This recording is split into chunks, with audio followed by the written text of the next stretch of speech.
जय गुरुदेव। साप्ताहिक सत्संग कर्मों का बोझ। परम पूज्य स्वामी जी महाराज 18 दिसंबर 2007 के वार्षिक भंडारे में सत्संग सुनाते हुए कहा कि देहधर का असली फल उनकी कृपा द्वारा मिलता है। जब महात्मा सच्चे फकीर मिल जाएं, तो सभी लोगों को उनके पास बैठकर कदमों में सिजदा करें और उनसे प्रणाम करें और उनसे जो आपको नाम अथाह मिले, जो धन मिले, जो कृपा मेहरबानी हो, वो आप ले लो। दया को लेना है तो अंदर घाट पर बैठना पड़ेगा। सूरत बैठी है, उसका असली घाट है। वहाँ बैठकर जो प्रार्थना करती है और उनकी दया लेती है। जब शरीर से चले जाते हैं, गुरु महाराज चले गए, तो शरीर में अब नहीं मिलेंगे। वो देही तो उनकी अरूप है, उनका शरीर, उनकी कोई देह नहीं है। ये शरीर नहीं है जिसमें कि गुरु महाराज के चरणों में अब थोड़े से लोग बचे हैं। अब वो जाने की तैयारी में हैं। उन्होंने चलते वक्त कहा था कि हमको याद करते रहना, भूलना नहीं। जब भूल जाओगे तो कर्मों का बोझ चढ़ेगा, उसकी सफाई बड़ी मुश्किल हो। हर वक्त याद करते रहो। अपना भी शरीर है, ये बहुत पुराना हो गया है, कभी भी और किसी समय ये जा सकता है।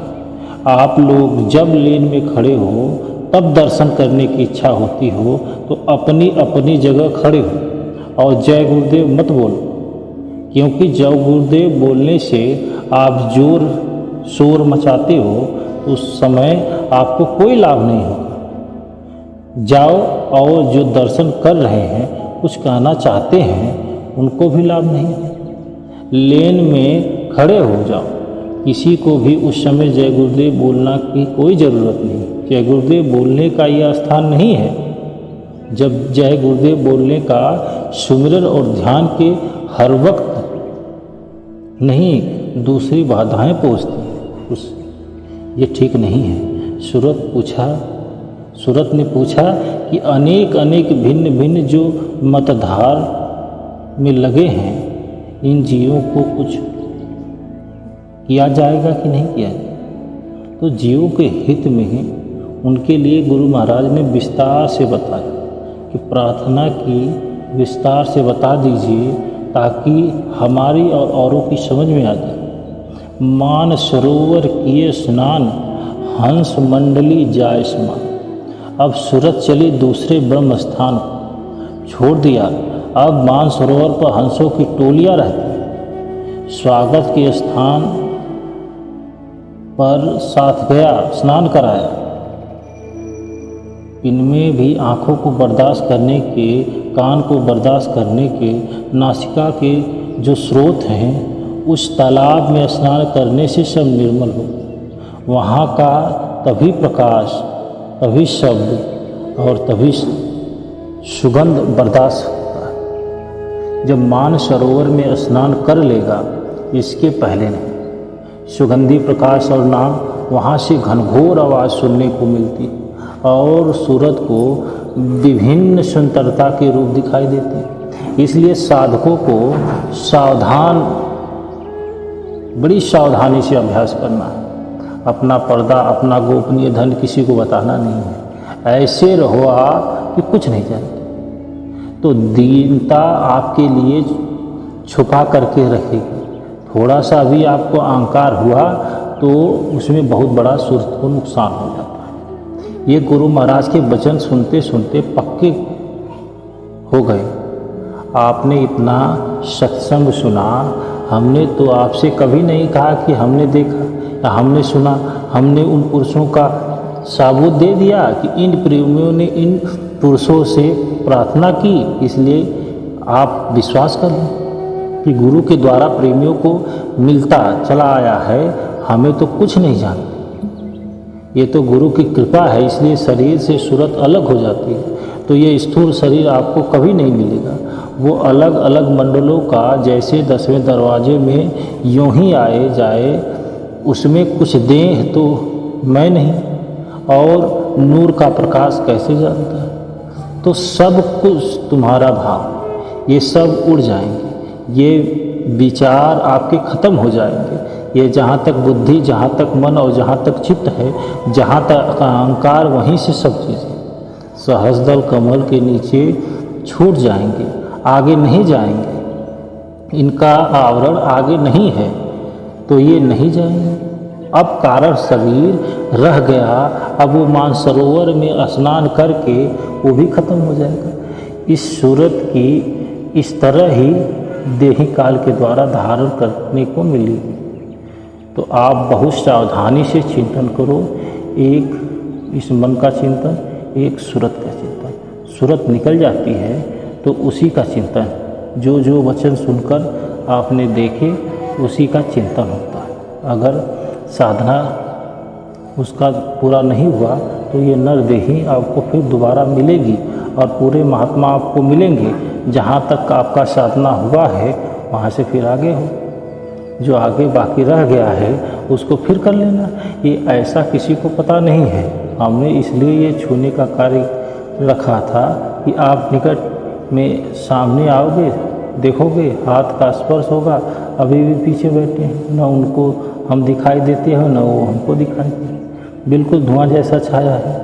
ऐसे में क्या पता चलेगा कि इतने ही दिन के लिए, जितने दिन हैं में मिलने के लिए 20 दिन चाहिए और दोनों टाइम मिलना हो तो इतनी जन उपस्थित हो जाते हैं यहाँ और टेंटों में भरे हैं, उसका हिसाब आप नहीं लगा सकते वो कितने हैं। ये अनाज उनके टेंटों में पहुँचे हैं, ये आवाज़ भी पहुँचे, वो बैठे हैं, सब सुन रहे हैं। हर जिलों के टेंटों की व्यवस्था कर दी गई कि वो जहाँ हैं वहीं बैठ जाए और वहीं से सुन ले। इसलिए उनको यहाँ जगह मिलने का कारण और आने की ज़रूरत नहीं है। ये मन बड़ा बावरा है, ये बहुत भागता है, इसको पकड़ने की ज़रूरत है। जिसने पकड़ लिया उसका काम नहीं। मन पकड़ में आता है, समझना चाहिए कि मन को पकड़ने की युक्ति सद्गुरु का वचन है, दूसरी युक्ति शब्द धुन है और तीसरा है उस धुन की आवाज़ के प्रति लगाना और चौथी उसमें रस को प्राप्त करना। इतना होने पर सद्गुरु का स्वरूप मन में उतर जाता है। जैसे शीशे में आपका चेहरा खूब अच्छी तरह दिखाई देता है, उसी तरह सद्गुरु का स्वरूप चेहरा अंदर में दिखाई देता है। जब हर वक्त मन की वृत्ति या तवज्जो सूरत का अंश है, रोज़ रोज़ भजन करके निर्मल हो जाएगी और मन से कुल संसार की वासना निकल जाएगी, तब मन कभी बाहर की वृत्तियों के साथ नहीं जाएगा और केवल सद्गुरु में रहेगा। फिर सद्गुरु उसको दया दृष्टि देने के दिखाई देने लगेंगे। जब सद्गुरु की दया दृष्टि उस पर पड़ेगी तब मन के सब स्थूल विकार दूर हो जाएंगे और वह सूरत द्वारा प्रीति करेगा। सूरत शब्द की धार यानी धुन से प्रीति करेगी। फिर धुन सूरत को परख कर अपने साथ मिलाकर थोड़ा सा रस देगी, तब मन के सब सूक्ष्म विकार दूर हो जाए। फिर शब्द धुन इसको खींच कर रखेगी। जैसे कोई बकरी या गाय भैंस को रस्सी से बांध के रखे, ऐसे ही मन को शब्द धुन खींचती रहती है। फिर थोड़ा थोड़ा ऐसे खींचते हुए अपने साथ मिलाकर मन को त्रिकुटी में छोड़ जाती है। जब सूरत वापस त्रिकुटी से नीचे की धुन में आती है तो मन को साथ ले आती है। इसके बाद मन सूरत के साथ हो जाता है पर कोई विकार पैदा नहीं। इस युक्ति से मन पकड़ में आता है। कुदरत का नियम है, अधूरी इच्छाएं को पूरा करने के लिए नया शरीर चाहिए। कोई कोई होगा जो अंत समय में इच्छा करता है कि परमात्मा की प्राप्ति हो। मरने के लिए तो कोई तैयार नहीं होता, तो परमात्मा की प्राप्ति कोई बात की बात करो। बूढ़े इंसान को भी अंतर में जीने की लालसा बनी रहती है। जब श्वासों की पूंजी खत्म होती है तब यमदूत जबरदस्ती जीवात्मा को शरीर से बाहर निकाल लेते हैं, फिर तो उसके साथ कैदी की तरह व्यवहार करते देते हैं। तो साधना करते हैं, जो भी व्यक्ति साधना करे और उनकी जीवात्मा की आँख यानी तीसरी आँख खुली होती है तो वो सब दृश्य देखते हैं। माताओं ने कहा, जब यमराज आन अघाड़े नेक धरद नहीं धीर, मारी मारी सोटन प्राण निकारत, नैन भरी आयो नीर, करो रे मन वादिन की तकदीर। इसलिए आप महापुरुषों के वचनों को बराबर याद करते रहे। मरना है यत्न है, इसलिए साधना के द्वारा मरने की कोशिश करें। शरीर से जीवात्माओं को पहले निकाल लिया जाए, इसी को जीते जी मरना कहते हैं। संत मत की साधना द्वारा यह संभव है। मीराबाई ने कहा कि हमको रैदास जी गुरु मिले, उन्होंने हमको रास्ता बताया और जब मैं साधना की तो मेरी जीवात्मा शरीर से निकल गई, उड़ने लगी, आसमान की सैर करने लगी। मीरा मन मानी सूरत सैल आसमानी। जो आपको रास्ता मिला है उसके अनुसार भजन करिए, अपने आप को पहचानने की कोशिश करिए, आप कौन हैं, फिर परमात्मा को पहचानने लगे। गुरु को पहचानना आसान नहीं है। मनुष्य जब तक 9 दरवाज़ों के अंदर काम कर रहा है और सूक्ष्म मंडल में उसने गुरु के रूप और उसकी हैसियत को नहीं देखा है, तब तक वह उन व्यक्तियों को नहीं पहचान सकता जो सूक्ष्म मंडल स्वर्ग वैकुंठ आदि में सफ़र करते हैं। अंतर का हाल उसे नहीं मालूम है, उसकी इच्छाएं कमज़ोर हैं और जल्दी वो इंद्रियों और भोगों के बहाव में आ जाता है।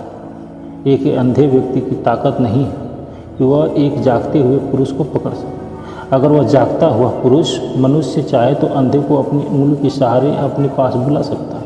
अगर एक मनमुख व्यक्ति नाम योग की साधना करे और शरीर से चेतना सत्ता यानी जीवात्मा को जड़ से निकाल कर यानी शरीर से निकल कर यानी शरीर से अलग करके दोनों आँखों के पीछे तीसरे तिल में पहुँचा देवे तो यह भी सूक्ष्म मंडल से रहने वाली जीवात्मा व देवी देवताओं से मिल सकता है, बातें कर सकता है। गुरु के सूक्ष्म रूप का दर्शन भी अंतर में उसे मिलेगा। संत कभी अपने को गुरु नहीं कहते और न ही गुरु कहलाने की इच्छा रखते। वे उस मालिक के आदेश पे काम करते हैं। उनका गुरु शब्द है, नाम है जो सबके अंदर छिपा हुआ है। तुम्हें रास्ता मिला है तो लग करके नाम की साधना कमाई करनी चाहिए। जब अंदर में पर्दा कर्मों का साफ होगा तब सृष्टि के रहस्यों का पर्दा खुल जाता है। जय गुरुदेव।